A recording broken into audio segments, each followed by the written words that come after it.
YouTube channel में उपस्थित सभी को मेरा नमस्कार। आज का जो विषय है वो है निद्रा, नींद, स्लीप। हम सबसे पहले जानने का ये प्रयास करेंगे नींद क्या हमें बीमार बनाते हैं या नींद हमें स्वस्थ बनाते हैं। इस बारे में जब हम समझने का प्रयास करते हैं तो जैसे साधारणतः हम नॉर्मली बता सकते हैं, जब हम रात में सोते हैं तो सुबह जगते हैं कितना फ्रेशनेस हमें फीलिंग होती है, अर्थात क्या क्या चीज़ें दूर हुआ। जिस समय हम सोए थे हम कितने थके हुए थे, हमारी बॉडी में एनर्जी नहीं थी, लेकिन सुबह होते ही थकान दूर होती है, शरीर में एनर्जी आ जाती है। That means there is a one type of relaxations in our body, that means every cells our body. And इसी वजह से ही हमें गुड फीलिंग होने लगता है। नींद को अगर हम देखें तो नींद विभिन्न जीव जंतुओं में अलग अलग होती है, मनुष्य में भी अलग होते हैं।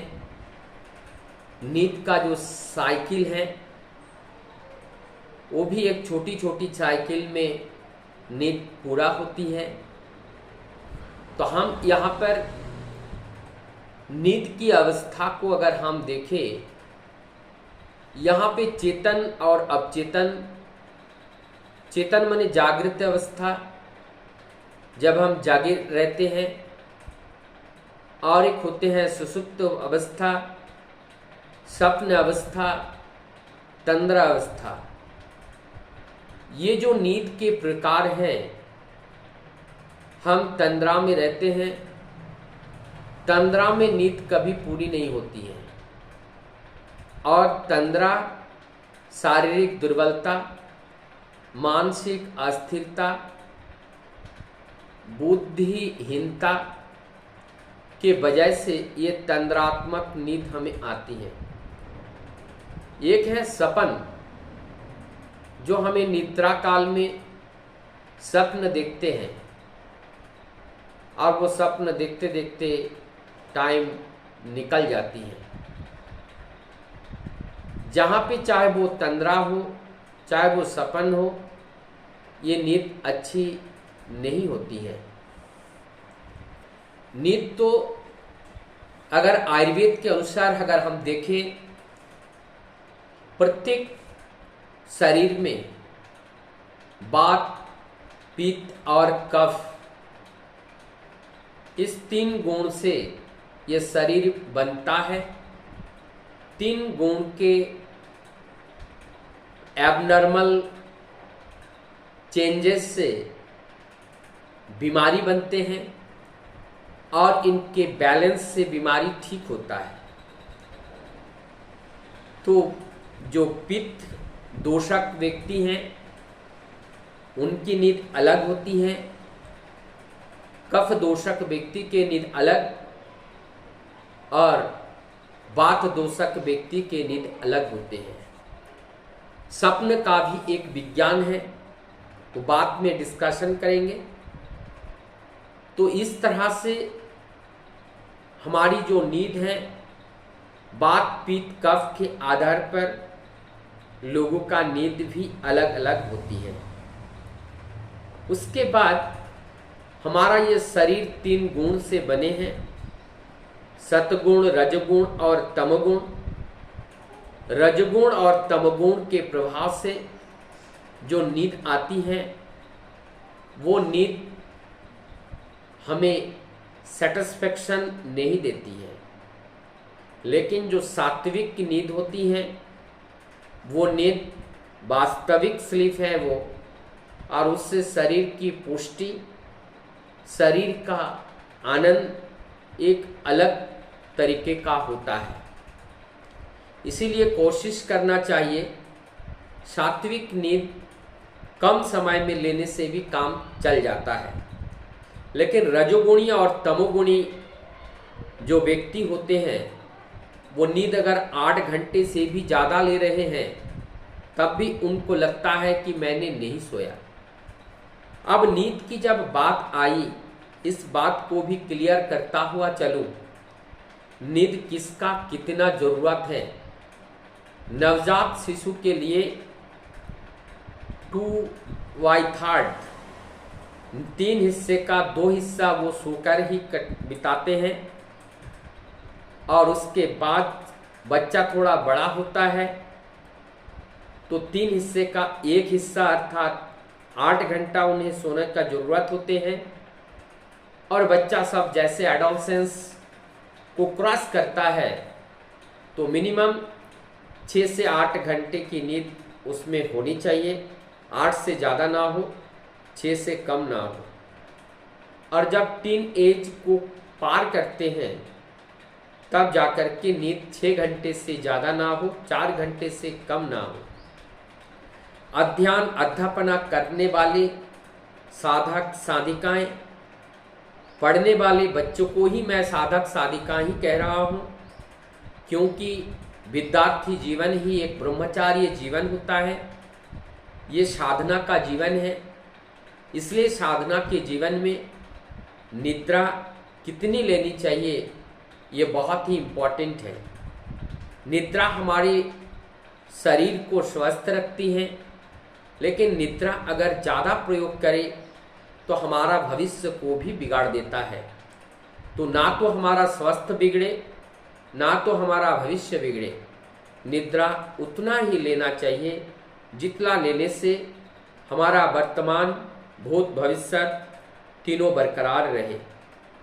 तो नींद हमें नुकसान नहीं पहुंचा सकती है।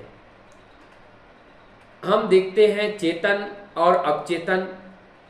चेतन में हम सब कुछ याद रहता है, हम कोई भी चीज़ भूलते नहीं हैं, लेकिन अवचेतन में हमें पता नहीं रहता है। ये अवचेतन एक समाधिस्थ अवस्था होती है, वो अवचेतन मन में पड़ा रहता है, और हम लोगों के पास वो अवचेतन का जो पार्ट है वो सबसे ज़्यादा है, लेकिन चेतन का पार्ट कम है। तो ये जो ब्रेन हमारा कॉन्शियस एंड सबकॉन्शियस, अवचेतन मन में जो चीज़ पड़ा रहता है, स्टोर रहता है, वो कभी चेतन में तब आते हैं साधना के माध्यम से, यम नियम के माध्यम से, योगा के माध्यम से, समाधि के माध्यम से हमारी पूर्व समय की जो चेतना है वो हम जान पाते हैं, हम समझ पाते हैं। नहीं तो हमारे अवचेतन रूपी जो स्टोरेज है उसके अंदर हमारा सारा डाटा, अपने पिछले जन्मों का डाटा भी उसके अंदर छिपा हुआ है। नींद हमारे शरीर के विकास के साथ साथ, स्वस्थ रखने के साथ साथ हमारी बुद्धि को भी बढ़ावा देती है। और ये नींद की मात्रा प्रॉपर ना होने से अनिद्रा के शिकार हो जाते हैं। इंसोमिनिया नाम की एक बीमारी हो जाती है, और इससे फिर मेनिया, एंजाइटी, डिप्रेशन, अनेकों प्रकार के बीमारी घर कर जाते हैं। इसीलिए निद्रा को उचित मात्रा में लेना भी अत्यंत आवश्यकता है। नींद दोपहर के समय किन किन लोगों को सोना चाहिए? साधारणतः जो गर्भवती महिलाएं हैं, ओल्ड एजेस व्यक्ति हैं, जो बहुत ज़्यादा थके हुए हैं, क्रोनिक डिजीज से पीड़ित हैं, ऐसे लोगों को दोपहर में सोना चाहिए। नहीं तो जो स्वस्थ व्यक्ति हैं, स्वस्थ व्यक्ति को गर्मी के दिनों में थोड़ा आराम तो कर लेना चाहिए, लेकिन ठंड में बिल्कुल भी सोना नहीं चाहिए।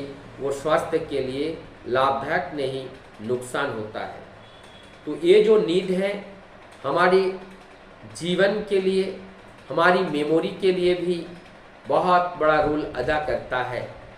जब हम नींद को पूरा लेते हैं तो हमारी जो स्मरण शक्ति, जो मेमोरी है वो बढ़ती है, ये क्षय नहीं होती हैं, भूल भुलैया के शिकार नहीं होते हैं। तो इस तरह से ये नींद हमारे लिए अत्यंत लाभजनक है। नींद को जानना चाहिए, जान करके ही लेना चाहिए, तो हम खुद भी स्वस्थ रह सकते हैं और दूसरों को भी स्वस्थ रख पाते हैं।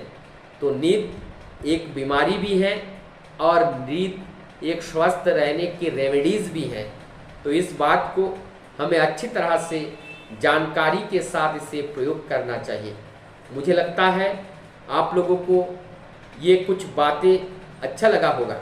यदि अच्छा लगे तो इस बात को आप और लोगों तक शेयर, सब्सक्राइब और लाइव के माध्यम से हमारी और भी आगे वीडियो बनाने के लिए ऊर्जा प्रदान करने के साथ साथ मैं आप सबकी सुस्वास्थ्य का मंगल प्रार्थना करते हुए मैं अपने वीडियो को यहीं विराम देता हूं। पुनः आप सबको